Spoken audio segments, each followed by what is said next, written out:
Teoscar, you seem to be very, very good at baseball here. Of course, we saw the home run today. Tell me why? What is it like playing here? I don't know. You know, the atmosphere here is really good. I like when the fans get into the game. Obviously, we got a lot of fans from LA. The Boston fans, they're really good.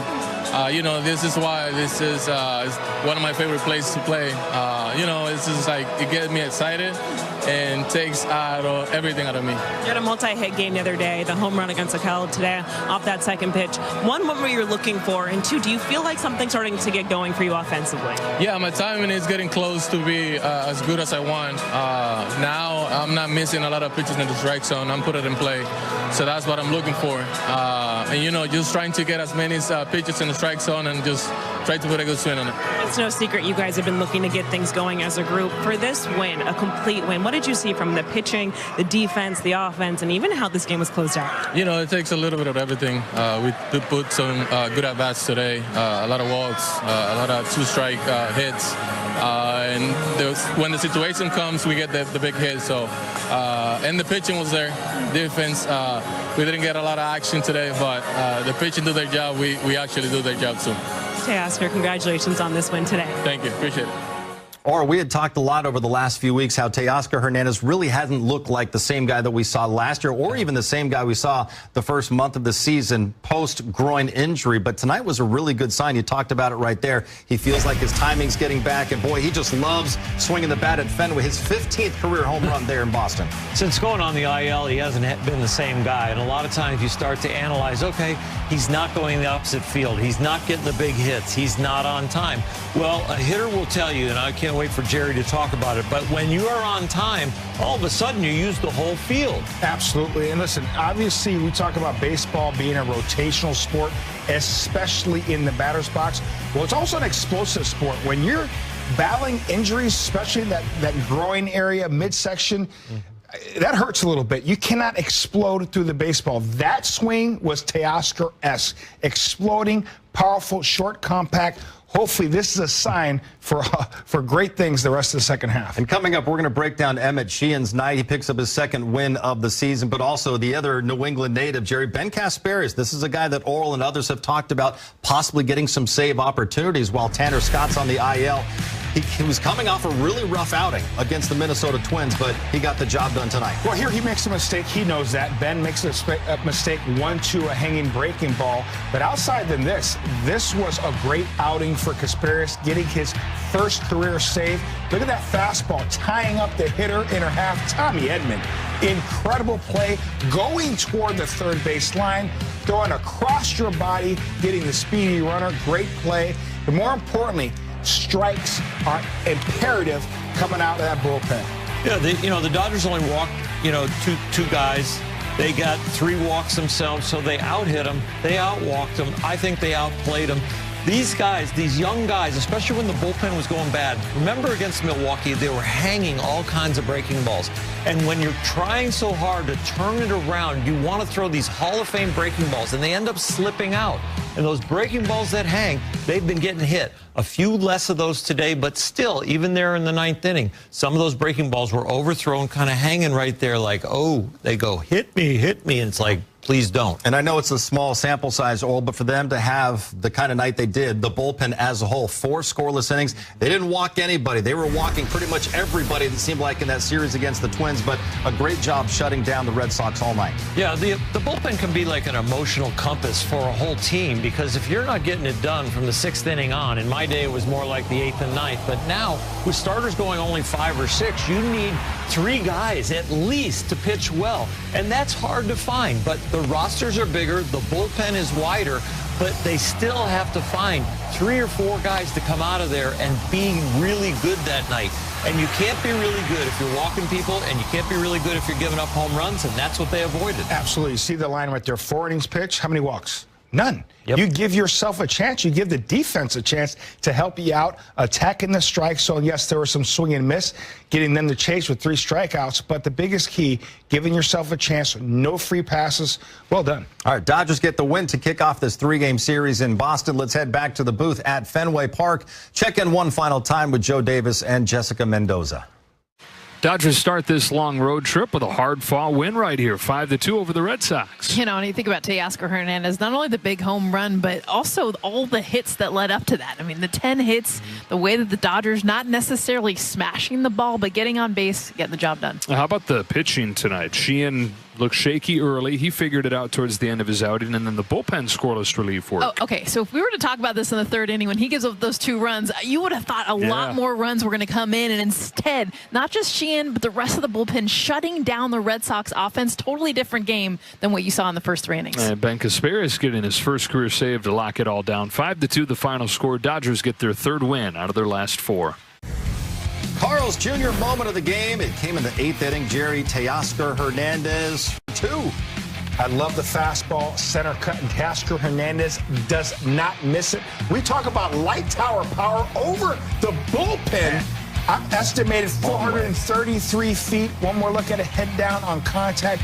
Great follow through. Teoscar Hernandez has been clutch since he put on that Dodger uniform. Now it looks to me like he is healthy. Teoscar, the Grouch, is back. Wasn't grouchy today. Not after that home run, after that swing. His 15th of the year, first in more than a month. Let's go back to Fenway Park. Ben Casparis is with Kirsten and the media. Your first career save would happen to be here at Fenway Ballpark. You grew up coming to. How special was this just for you tonight? It was pretty cool, you know, especially to do it behind Emmett. You know, we kind of talked about that, hopefully getting into the same game, so it was special and a great way to start the road trip. What about for you personally? Just a confidence booster, things moving in the right direction? For sure. You know, tough month, but, you know, I appreciate the coaching staff putting me kind of right back into the fire like that. I felt good coming off the last couple of days, too, so just to get that one under my belt felt great. Looking to address after this month and just trying to get back to where you were in April and May? Yeah, I think a lot of it stems off of just some mechanical stuff, obviously some game planning stuff, and at the end of the day, just executing a little bit better and, you know, just getting ahead of guys. Were you surprised to get the call in the ninth? No, I just think with how fluid our bullpen is and, you know, guys doing different roles, I think it could be anybody, so I wasn't too surprised, but it was special. How was the dynamic change down there for all you guys with the comings and the goings? I think just the expectation is to be ready when your name is called, and, you know, at this point, a lot of guys have done a lot of different things, so we're pretty much ready for, you know, anything. Is it almost easier to put some of the struggles out of your mind when, like, you come in the ninth and you're just kind of focused on, like, trying to close out the game? Yeah, for sure. I think, you know, whether it's I'm coming in the 3rd inning, 4th, 9th, you got to kind of just treat everything the same way and prepare the same every day, and so I think it makes it a little bit easier. So did you get the ball? I did get the ball. What are you going to do with it? It's going to be framed somewhere, that's for sure. That's for sure. A lot of people in the stands. Yeah, I had a lot of family, friends, and again, too, I haven't seen them yet, so it'll be nice to kind of go out to see them. Was this your first time pitching here? Yeah, first time pitching here, yeah. No high school tournaments? I played here in high school a couple of times, but I don't even think I was a pitcher at that time, so I was playing the infield still. What a cool moment for Ben Casparis, growing up a huge Red Sox fan, playing at Fenway Park, pitching there, though, for the first time tonight, Oral. And this is an interesting conversation, something you talked about a few days ago once Tanner Scott went down, that maybe we'll see Ben Casparis get some closing opportunities. Would you like to see that going forward? I would like to see it. What I liked tonight was in those interviews right there, little micro expressions of seeing the kid that used to go to Fenway Park and how he wanted to give you the big smile, but he was playing like I'm a big leaguer and I need to do this interview. But he had a blast, and he had especially the blast with the results. He's going to have the ball. He's going to have it being in his man cave. He's going to go now with his family after doing the interviews and have big smiles. But I will tell you, I played for a guy in AAA named Del Crandall, a big league catcher that was a AAA manager. And he said that some of the best teaching moments are when you get good results, but you really didn't pitch that well. And I think that's what it was for a few of our guys on our staff tonight. There are some teaching moments here where he can go, you know what, a little bit of my bad outing showed up, but I got away with it, so I need to really bear down on these little intricate things, and mainly it is not hanging his slider. And in a hostile environment. Fenway Park is as good as it gets. Their fans are in your face. Like you said, they're on top of you. You say that bullpen, those guys warming up down there. Jack Dreyer didn't get in the game, but he warmed up a couple times. I saw the fans getting in on him literally right there. So it's a great experience for our young guys. Ben Casparis getting his first save there at Fenway Park. The next save opportunity, he'll be even more prepared. And we've talked about how good Alex Vesey has been really since the month of May, Jerry. This is the kind of guy where we could see him getting save opportunities, but I think Dave Roberts likes having that weapon to use at any points, in any game, in any big spot, and he came in tonight in the 8th inning. Listen, when our bullpen is going well, and listen, we know the injuries have been a huge thing, and these guys have had to pitch so many innings. They don't care when they're pitching. It's all about getting outs, whether it's the 7th inning, 6th inning, 9th inning. Vesia, all he cares about is doing his job and making sure he puts out zeros. And if it comes with punching tickets, he's all for that too. So our guys do a tremendous job of making sure they put them in the proper order or give them a chance to succeed, whether it's 6th or the 9th inning. It doesn't matter. These guys go out there ready to do their job. We are waiting on a guy to get healthy in Blake Trinan, right? I think Alex Vesia is playing the Blake Trinan role now. I think he's playing that guy where wherever we are and the key inning is and the key part of their order, you're getting the ball, Alex. So right now, until Trinan gets back and is on his game, Vesia. But that's how this bullpen's going to back up. Because if Tanner Scott gets healthy and can fill the closer role, or somebody does, now you back it up with Trinan and Vesia and then others like Kasparius, if he can get on a roll, all of a sudden, this Achilles heel of the Dodgers all of a sudden gets healed. Oral, on the pregame show, we talked about some of the intricacies of this ballpark. There's nothing like Fenway Park for the guys warming up in the bullpen. You had a chance to pitch a few games there. Yeah. You know what it's like. The fans are basically right next to you, and they're heckling, I'm sure, all those Dodgers relievers as they're getting ready to come into the game. What is that like? It's interesting. You know, what's really interesting is, especially with a name like Oral, I got teased an awful lot, right? so I really, Yankee Stadium, Philadelphia, and Fenway Park were the best places to learn good comebacks. Oh, man. You know, like, what kind of a name is Oral? And I'd yell back, famous! You know, thanks for my Mercedes. So it was like a great place to practice your rebuttals.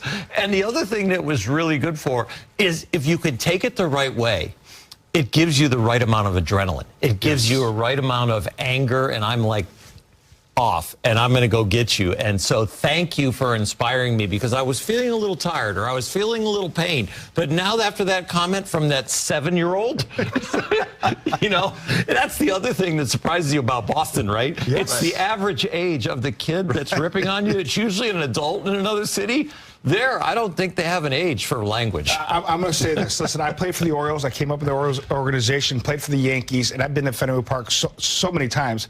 I loved playing there. And Teoscar Hernandez said he loves playing there as well, because the energy is incredible and the fans are very knowledgeable and they get on the opposing team. But guess what? That's how it's supposed to be. It's like smart humor, too. You're right. They know the game, when to cheer, and they know how to use baseball vernacular in the proper tone. And from the dugout, the on-deck circle, and then walking to the plate, it's a long walk. So you're kind of by yourself on the on-deck circle. And I remember in April, I was hitting about $140.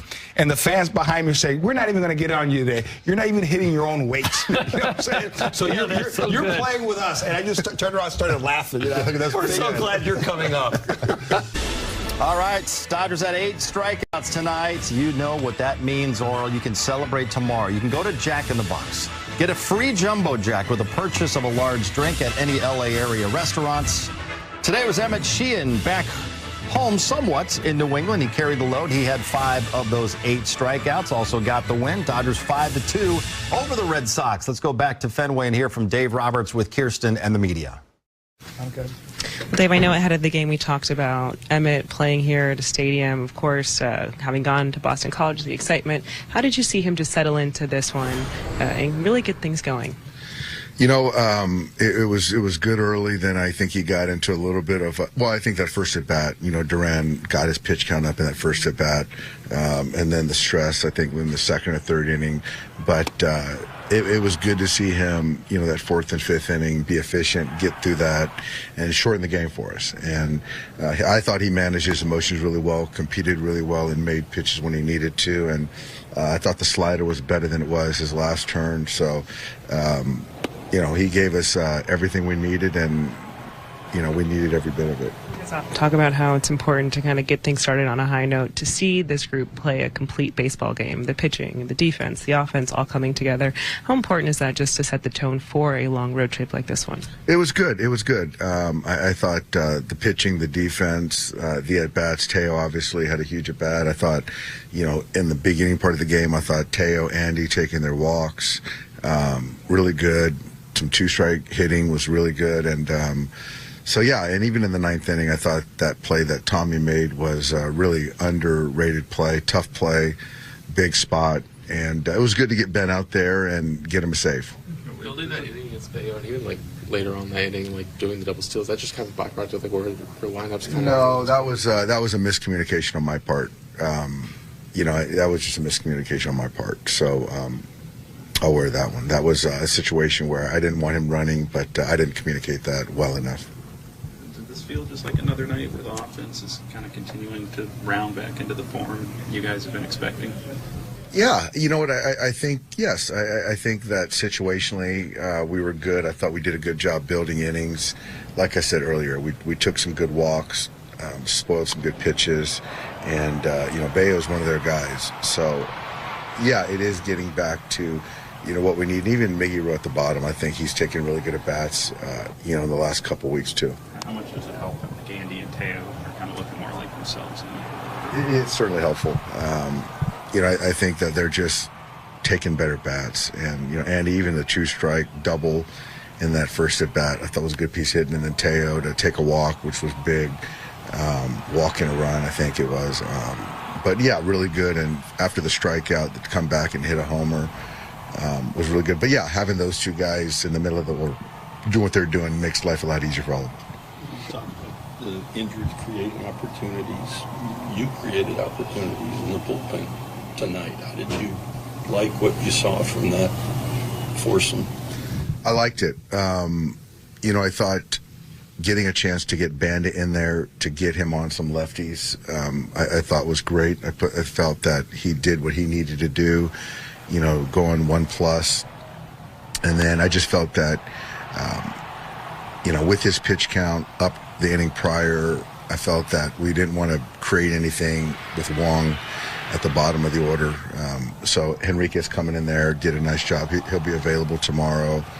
And then, Alex in the meat of the order really looked sharp again. And I think for me it's, with Kirby's usage recently, I wanted to give him 2 days to sort of reset to get back tomorrow, which we did that. And I want to get Caspi back out there. And, I know it wasn't clean, but it was good to see some soft contact and him get through it. And I thought, given how his last outing was, he passed a big test, and that was good. That was good for him. Alex, how valuable has he been, just considering, I know we've talked about the injuries, but just to have him as a really solid, super high leverage guy right now? It's great. He's a guy that I feel that he trusts me in the sense of whatever role that we put him in. He's up to the task. Gets lefties, righties out. He's done up downs. He's come into big spots to be the fireman. And just to kind of have a guy that's been through it, and to solidify some things that we've got going on in the pen has been big. But I think for Alex, it's just a lot of unselfishness, preparedness, and certainly the performance is there. 圧巻、大谷翔平、完璧な一打で勝利の口火、ヘルナンデス特大弾でレッドソックス粉砕、舞台は名門フェンウェイパーク、ロサンゼルス、ドジャース対ボストン、レッドソックスの熱戦が繰り広げられた。注目の対決で球場の興奮が最高潮に達する中、世界が熱視線を注ぐ侍大谷翔平がまたしても伝説の序章を刻んだ。試合序盤は緊迫の投手戦。先発のエメット、シーハンは序盤こそ制球に苦しんだものの徐々に立て直し、5回2失点と粘り強くマウンドを守った。そのシーハンを援護したのが3回表ドジャース打線の主役大谷翔平だ。ここぞという場面で打席に立つ大谷。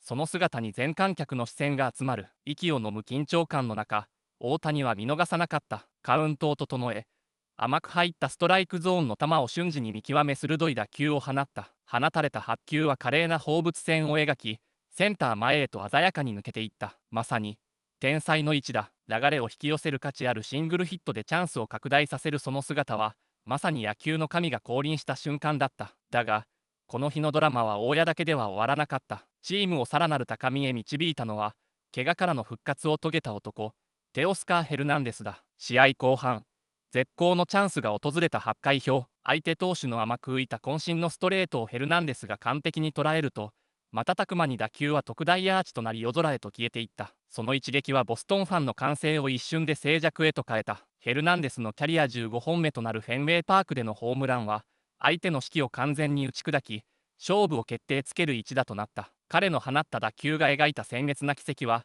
勝利を確信させる見事な美技として球史に刻まれた。そして、この勝利を確実にしたのが、ドジャース自慢の救援陣だった。ブルペンは4イニングを無失点、四球を一つも与えない鉄壁のリレーを見せた。特にベン・カスペリアスは生まれ故郷であるニューイングランドで初のセーブを記録し、歴史あるフェンウェイのマウンドで忘れられないキャリアの一歩を踏み出した。さらに、アレックス・レシアも完璧なピッチングで相手の強打者を翻弄し、頼もしさを見せつけた。まさに、勝利の方程式が完全復活した夜だった。こうしてレッドソックスを5対2で下したドジャースは、敵地で貴重な勝利を手に入れた。大谷翔平が勝利の口火を切り、ヘルナンデスの強烈な一発が勝負を決定づけ、鉄壁ブルペンが締めくくった。これこそ野球ファンが待ち望んだ完璧な試合運びである。次戦以降も大谷翔平とドジャースが描き出す野球史に残るドラマから、決して目を離してはならない。さらなる活躍を期待しつつ、ぜひ我々の次回のレポートをお楽しみに。